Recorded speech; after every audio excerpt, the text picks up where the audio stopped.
Hey guys, so this is a new what if.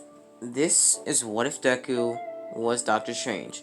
Now this is actually a request video that I got yesterday. So there's a request video on in the comments on what if Deku had the mask.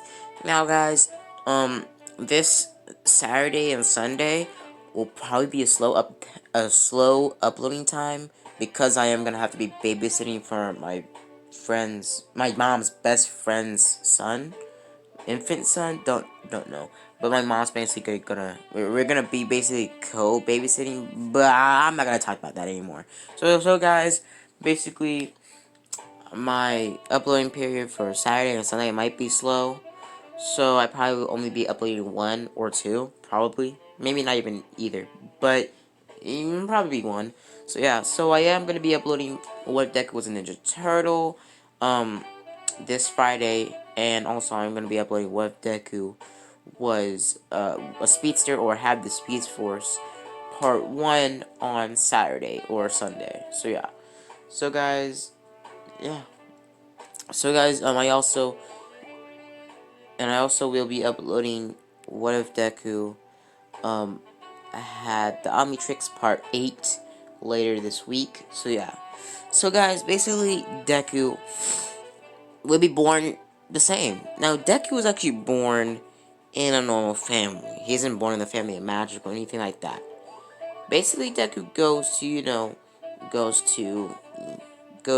school all the same. Deku was born, and Deku is going to be quirkless seemingly, but when Ochaku, I mean when Inko found out Deku was quirkless, she basically told Deku that she had something for him. So basically, the 2 days after Deku found out he was quirkless, he took a couple weeks off with his mother. His mother took Deku to a city and basically went inside of a cabin. And surprisingly, it was a whole entire house in the cabin, but it had a huge lightning storm in it, or a huge lightning spike in it. And basically, the people inside said, "Is that the Sorcerer Supreme?" And basically, Chaku said yes. Now, guys, I forgot to mention this. Basically, when Deku was born, every magical place or every place that teached magic, real magic, was striked by multicolored lightning, rainbow lightning, basically. It was striked with lightning everywhere around the whole entire city. Just spark lightning all around the whole entire city on every freaking magic learning place, including striking the top of the glass of the sanctum of the Sanctum Sortorum. So basically, Deku was extremely powerful that he even used a little bit of spark of magic when he was born, but he never did again. So basically, they wanted to teach Deku. So Deku was taught a couple of some magic tricks and some magic that would mimic a quirk, so Deku wouldn't be bullied. So basically, they gave Deku some magic skills. Basically, Deku said, "I could be a hero with this." They say, "You will be our hero," and basically he's saying that you can be a hero of the people as well. Basically, Deku sees this as an opportunity, and I should tell it. And this is the right time to tell how Deku looks. Now, Deku has natural, Todoroki type white hair on the side of his, hair. The side of his hair is white, but the top of his hair is black. No green, just black. So basically, Deku goes to school the next week, and basically walks into class, and basically, Bakugo, is showing off his quirk. Deku walks up to Bakugo and says, "That's a pretty cool quirk, not as cool as mine." Bakugo says, "What do you mean, Deku?" Deku uses some fire, and basically makes a fire or pink flames from his hand, chanting some, spells as he does it. Bakugo says that's really cool, but not as cool as mine. Deku says, "Okay," and pretty much Deku starts chanting some spells and shoots a lightning bolt in the sky, in the class. Doesn't strike anything or make a noise, but it is very, cool looking. So basically, Bakugo was really surprised by this and says, "Whatever, Deku. and pretty much, walks off with his lackeys. Everybody else in class swarms Deku saying that, that's cool. How many quirks do you have? Do you have multiple quirks? Pretty much everybody's flooding him with questions. Now, Deku did get an answer or some sort of, cover-up plan by his mother, because his mother in this universe is actually going to be the Ancient One. Inko's going to be the Ancient One. The reason why Deku has black hair, because Inko has black hair, but also has natural white Todoroki-like hair on in the middle of her hair, kind of like a skunk. Sorry guys. So basically, out of 5 strands in Inko's hair are pure white. No, scratch that. They're silver. So basically, Inko is the Ancient One. Basically, Inko, pretty much trains Deku how to use magic over the years, and we skip about 10 years. Deku was about 5, so Deku will be about 15. Now let's do another time skip, and Deku will be about 16. Now when Deku turned 15, Deku was pretty skilled in magic. Deku turned 16, that was another year of learning magic, and Deku basically had some 50% of the, about 50% of the, basically training and experience of Doctor Strange. Deku fought some mythical creatures, and also will eventually go up against Dormammu, but he hasn't. But he has gone up against a couple other Marvel heroes. So basically, Deku was pretty skilled in magic at this point. So Deku basically goes to, you know, and pretty much Deku is actually homeschooled. Half of the time. On the weekends, Deku always learns magic, and after school, Deku learns some magic and trains with it. So basically, Deku is, flooded with studying of magic and also school. Basically, Deku stretches this out using a couple of magic spells to make himself be at 2 places at once. So he can learn school and also learn magic at the same time. And when he merges himself against his other half of his magic body, he learns both at the same time. So he, saves some time. So basically, Deku, you know, after the so basically the last day of school, Deku isn't there. He's actually learning magic, so he is, absent. Basically, Bakugo still, goes on about he's the strongest, but one kid in class says Deku's the strongest, and everybody says, yeah, that's right, Deku's the strongest. Bakugo, is irritated by this and grabs the kid's shoulder, saying that, what did you say? The kid said, no, nothing, Bakugo, you're the best. And pretty much, Deku hears this, because Deku did make a spell in his school to hear anything in the school, so if Bakugo was talking about him, or anybody found out he used magic, he can, erase their memory. So Deku basically, just scoffed this off, because at this point, Deku was training with, somebody. Now, I'm not gonna get really into it, but basically, the somebody was actually Wong. Now, Wong is actually gonna be Kirishima. Now, Kirishima is going to be Wong in this What If. Nah, scratch that. Sorry, guys. Yeah. So, Ida is going to be Wong in this universe. Doctor Strange's, assistant. So, basically, Wong is going to be, replaced with Ida. Now, Ida's actually going to be learning magic. Now, the Ida family does have their engine quirk, but also, before the engine quirk, Ida's were samurai, but also they did learn some magic. So basically, Ida learned magic and also, teach Deku some as well and trained with him. Basically, becoming best friends with Deku. Now, basically, Deku, goes to the entrance exams, because on the 10-month arc training, Deku just speeded up and he increased his training harder and harder. Now, Deku did spar with Ida, and this did make it a little bit of interesting. So basically, Ida and Deku started sparring just like Wong did with Doctor Strange in the movie, stepping on air on spells using, bow staffs and, weapons. Basically, Deku was dodging weapons. Now, at this point, Deku hasn't got his Cloak of Levitation or any of his other, skills, not the Eye of Dormammu, or the Eye of Agamotto, or the Time Stone, or any type of magic, items. Deku only has his hands and his magic abilities. Now, guys, should I make Deku have some sort of hand injury doing part 2 and make him, have that struggle like Doctor Strange had? Or pretty much should I give Deku the Eye of Agamotto or the Time Stone? Either one would be good, guys.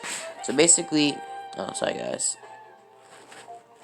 Basically, guys, I just want to say, guys, so, yeah, guys, so that's the question that I wanted to ask you guys. Now, the ship is what if is actually going to be, I don't know who can be compatible with Deku, so I really don't know. So, guys, you can pick. So, basically, Deku goes back to, school, pretty much, looking at it, saying goodbye. Now, 2 hours later, Deku gets ready for the entrance exam of UA and walks to UA. Deku goes to the entrance exam, and actually Ida goes to the entrance exam as well. Still, trying to become a hero like the rest of his family. Now, Ida's in his same suit, and Deku is in actually a blue instead of a green jumpsuit in this canon. So basically they start, and Deku sprints off past Ida. Ida runs the other way, not trying to, make anybody see that, Ida has to depend on Deku, or doesn't have to. I don't know. I'm sorry, guys. I was free talking because all of this is unscripted. So basically Deku, start running off, using some magic to boost himself up into the air, landing on top of robots, electrocuting them. Deku starts using all of his magic, shooting lightning bolts and scars of energy, making huge waves of fire, blast, and all sorts of other magic skills. Basically, chanting magic as well at the same time. Deku, does learn how to make some magic spells without chanting any incantations. Also, taking down robots at the same time. Basically, Deku starts burning robots, electrocuting them, using some of telekinesis magic to push them against walls and crush them, and all sorts of other stuff. Deku gets a pretty good score, a better score than everybody in the entry exam, including Bakugo. Basically, flying around, or not really flying around because he can't fly yet, using some levitation magic to boost himself on top of the roofs and climb up the roofs. Pretty much, Deku gets to a point where he sees, basically the zero-point robot and sees Ochaku under some rubble. Deku says this is a good time to use my mirror magic, and pretty much Deku hasn't, experimented with the mirror dimension yet. So basically, Deku goes into the mirror dimension and teleports in front of the zero-point robot from the mirror dimension. Deku throws a huge blast of wind magic, shooting the robot's head off clean. Deku, sees his head, his hand is twitching because he used so much magic.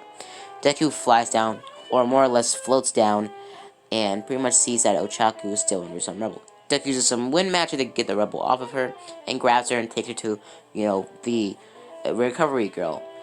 Deku runs off, going back into, battle, taking down more robots, gaining more points. Basically, Deku gets a pretty good score, and the next couple of days before Deku gets to know UA, Deku does train a lot more, being more diverse in his magic. Now, Deku does get the Cloak of Levitation, and gets given the Cloak of Levitation by Inko. Inko says this is a good chance to give you this. Basically, Deku says this is awesome. Now, Inko says I have a gift for you, but you have to go to school. So basically, Deku goes to school. Man, that was disgusting. Sorry, guys. My brother's in here. So yeah, guys. So basically, Deku goes to UA the next day and basically walks into class 1A. So yeah, guys. So basically, Deku, goes to UA the next day and walks into class 1A. Deku goes into class 1A, sits down, and everybody, pretty much is, talking to each other.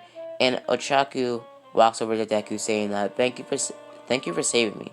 Pretty much, giving Deku a handshake and pretty much, blushing when she walks past Deku. Deku puts his hands together and pretty much goes into his astral form. And Deku goes into his astral form, walking around the class, looking at everybody, and figuring out all their names without asking them. As soon as Izawa walks in class, Deku, teleports back into his body, or more or less flies back into his body. So basically, Deku flies back into his body, and now, guys, you're probably wondering, since Inko gave Deku the Cloak of Levitation, where is it? The Cloak of Levitation is in Deku's house at this point. So yeah, so basically, Deku, sits back down, being back into his body, and as I was explaining to the class, that they're doing quirk assessments. They go outside, and Deku took the ball first because he got the highest entry exam score. Deku grabs the ball and pretty much chucks it incredibly far using some strength magic at the same time and also some, wind magic. And Deku gets it pretty far, about the highest, almost infinity. And Deku gets a pretty good score altogether. For the long jump, Deku just uses some levitation magic. The race, Deku uses some speed magic or some enhancing strength magic. And for the grip test strength, Deku uses some enhanced strength magic. So altogether, Deku gets first place, and everybody else gets the same scores, but lowered down 1 point. So basically, yeah. So basically, Deku goes to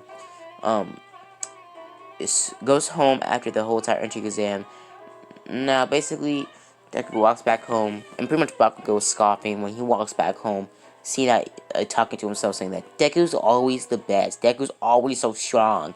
I'm gonna beat him one day, and everybody's gonna like me. I'm gonna be the #1 hero, and Deku will be crawling back to my feet, saying sorry, asking for my money. Pretty much scoffing, and pretty much saying that he's gonna be the best hero. We switch back to Deku, and Deku arrives back home. Deku walks home and pretty much sees all of his stuff out the room, and pretty much seeing his room empty and seeing the house empty. And pretty much Deku walks out of the house and sees his mom in front of Deku. His mom says, "Since you know all our magic and pretty much that we don't really need a use for this house, I'm going to be giving you the Sanctum Sanctorum." Pretty much Ochaku Inko takes Deku to the Sanctum. Deku goes into the Sanctum Sanctorum in Japan. Oh no, pretty much New York, using some teleportation magic. His whole entire, twirly orange teleportation magic, and going into the Sanctum Sanctorum. Seeing inside of it. Seeing all of this, looking around the house, seeing all these staircases, rooms, magic scrolls, books everywhere, and secret, relics. See that the cloak levitation is in his room, and his room is right here. So Deku sees his room and sees all of his stuff, and all of his, pretty much, all of his stuff, all of his, pretty much, reoccurring, seeing all of his stuff, his magic scrolls, his books, his study stuff, his bed a lot more, cleaner, and pretty much all, and pretty much the purple floating magic, what was it, torch in there. Pretty much seeing that this is really cool, this is amazing, and walk into another room that's also his room. Now Inko, he's actually going to be living in a he's actually going to be living in a portal dimension, replica of the Sanctum Sanctorum, connected to a portal in the Sanctum Sanctorum. Basically, Deku is going to have the main sanctum to himself, and the other sanctum, the copy one in a pocket dimension, is going to belong to his mother. Basically, Deku's mom says goodnight and pretty much walks into her part, or her sanctum. Deku walks, into his room and goes to sleep. Now, I'm going to leave it off here, guys. So, guys, I hope you guys enjoyed the video. Hope you guys have a great day, and also, well, as always, guys, have a blessed day. Bye. And also, guys, you should know this all. I always do requests. So I see you guys later. Bye. Deuces, and have a great day. And also, guys, yeah, I love this What If.